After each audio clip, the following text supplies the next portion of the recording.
Are you planning to show your indie game at a convention like PAX? Do you want some design ideas for your booth? We went to PAX West 2019 and took a look at almost every single booth at the show. Today, we're going to show you some of our favorite game booth designs. These all range in budget and size, and we left out AAA games, but with each one, we're highlighting elements that we think made their booths stand out.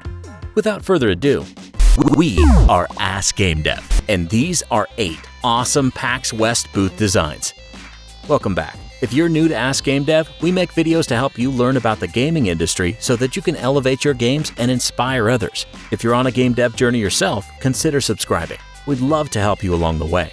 And if you'd like to continue the conversation, join our Discord server. Check out the description for an invite link. Number 1 on the list isn't for a specific game. We're going with an entire developer/publisher, the Behemoth. Not just a fitting name for their grand booth design, the Behemoth has an equally grand amount of indie hits. Showing at the booth were Castle Crashers. Castle Crashers is one of our favorite beat-em-ups of all time. It's a title that's proven to be evergreen, with its Switch and PS4 editions releasing only this year, a whopping 11 years after the original Xbox 360 release. BattleBlock Theater, the hilarious award-winning co-op platformer, and their latest title, Pit People, a turn-based co-op strategy title complete with the Behemoth's signature style and humor.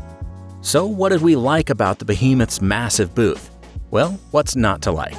They made this booth for the fans. First, the design is simply eye-catching. That may be due in part to the spinning banner that floats atop the entire booth. Want to take a picture beside a life-size Castle Crasher Knight, a Barbarian, a Cat Guard from BattleBlock Theater, or how about a Cupcake from Pit People? They've got you covered. Want to play any Behemoth game in arcade form? They've got you covered. What about merch? Want tees, socks, plush, vinyl figures of your favorite Behemoth characters? Yep, they've got you covered.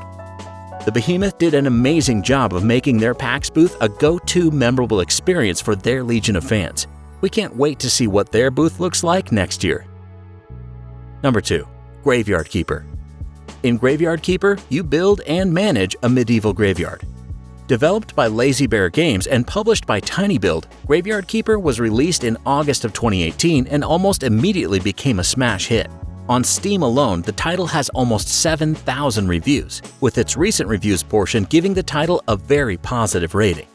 So check out their booth. Yep, they built an actual graveyard featuring grass, tombstones, caskets, and a healthy amount of signage. And no graveyard would be complete without some spooky mist. Just check out that mist. What a beautiful effect.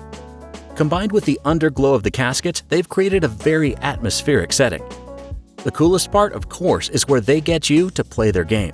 That's right, their game stations are the actual caskets themselves. Who wouldn't want to play Graveyard Keeper from within the comfort of their own casket? Formerly known as Draw Dog, Chicory, A Colorful Tale is an upcoming adventure title brought to you from creators on Wandersong and Celeste. In Chicory, you play as a talking dog named Pizza who wields a magic paintbrush. With a brush in hand, you explore, solve puzzles, and help your animal friends on your quest to restore color to the world. Chicory's booth was located in the Indie Megabooth section. This section is a little bit tighter and is packed with amazing indie games, so it's even more important to be able to stand out. So, how did they stand out?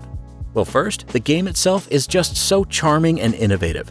We admire everything about it, from its contrasting black and white and full-color art to its lovable characters and, of course, its unique paintbrush mechanic. With those traits alone, you would already have enough people wanting to check out your game. What we like about the Chicory booth is that they took these amazing traits about their game and used those elements to build an experience for convention guests. They set up a blank canvas and encouraged fans new and old to come in and draw characters from the game. It was a smart move because it utilized what would be an empty wall. It felt very organic and it was interactive. Next up on the list is Wooden Nickel from Brain and Brain. Wooden Nickel is an adventure game set in frontier times. If that aesthetic looks familiar, you might remember Brain and Brain as the devs behind the charming nautical adventure Burly Men at Sea. The Wooden Nickel booth was the most aesthetically pleasing booth of the bunch. From the merch hanging on the clotheslines to the lantern on the table, the burlap tablecloth, and the old wooden sign, everything just fit well together. You can tell that every element was chosen with purpose. Because of this, the overall aesthetic of the booth looks extremely clean and modern, matching the aesthetic of their titles. Number 5 on the list is Totally Reliable Delivery Service by We're 5 Games. Totally Reliable Delivery Service is a ragdoll physics-based sim featuring terrible package delivery couriers. Deliver packages via truck, golf cart, helicopter, umbrella, and more, solo or with friends. Publisher TinyBuild is at it again with interesting places to demo their games. Right across the caskets, you'd find a custom-built golf cart where you can sit and play Totally Reliable Delivery Service. The 2 seats in the front had a demo setup, and in a smart move to maximize their space, the 2 seats in the back doubled as another demo station. At the time of this writing, you can try out the beta version on Steam. Before we continue, let's look at another inspiring development story in this week's Ask Gamedev Community Member Game of the Week, Fables of Two Lumos by Cheesemaster Games. Fables of Two Lumos is a retro-style fantasy adventure game akin to the older Legend of Zelda titles. The title was solely developed by Dan Beckerton, a self-taught game dev who learned how to make games in his spare time while teaching English in Korea. After teaching, Dan went back home to Canada and launched a modest but successful Kickstarter campaign to help fund it. You can pick up Fables of Two Lumos today on Steam. Before we get to the final entrant on this list of the coolest non-AAA game booths at PAX, let's talk about a couple of honorable mentions. We've got 2 titles on the list that we added simply for a single prop, because sometimes all you need is a prop to make the experience feel complete.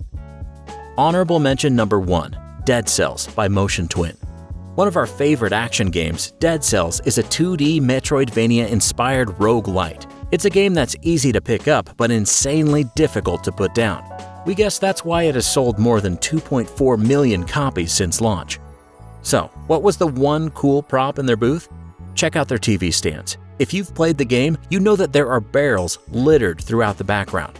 As a fan, it was just a nice touch to see the barrels implemented into the booth design.